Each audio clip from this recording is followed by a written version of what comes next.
In this video, we'll be finding the cube root of -1. First, we're going to rewrite this in terms of a complex number. So the standard form will be z equals r times cosine theta plus I sine theta. The other version of it is z equals a plus bi, but I'm going to rewrite it like this instead. So for us, we're going to let z equal -1, and we're just going to rewrite -1 in terms of 1 cosine pi plus I sine pi, because cosine of pi right here is -1, sine of pi is 0. I don't want to include the imaginary number, so I better have I disappear. That's why I put pi for sine. And then the correct r has to be 1, because then you have 1 times 1 is -1. So here we say that theta has to be pi.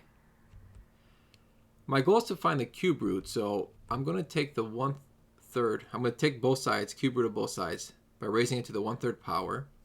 So both the r and the cosine theta, I sine theta. Now what happens is this 1/3 is going to go inside here in front of theta.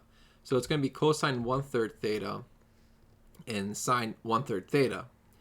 But because I want to get all the solutions here, I'm also going to add a 2 pi k over 3. Because I guess I skipped a step here. I should have written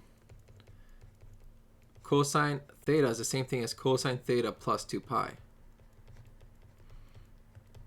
And sine theta is the same thing as sine of theta plus 2 pi. So then the 1/3 is going to go inside the parentheses. And so we're going to get this. And the solution that we're looking for will be for k from 0 all the way up to n minus 1. Keep in mind, n here is going to be 3. Because what I did was I took the nth root of both sides. So n has to be 3. So we're really going from 0, 1, and 2. That's what we're interested in. Now, the r we said was 1, right? R was 1. And then theta is pi, but we'll change that over here. Okay, so theta is pi. And now we're just going to plug in the different values. So first start off with k equals 0. This whole thing is going to disappear. Cosine of pi over 3 is 1/2. Sine of pi over 3 is √3 over 2. So this is one of my roots. The second root, I'm going to plug in k equals 1. So now it's going to be pi over 3 plus 2 pi over 3. And really this is just going to be pi. Sine of pi is 0, so this goes away. And then cosine of pi is -1. And then plug in k equals 2. So this is basically 4 pi over 3. Cosine of 4 pi over 3 is -1/2. Sine of 4 pi over 3 is -√3 over 2. So put this together, and this will be your third root.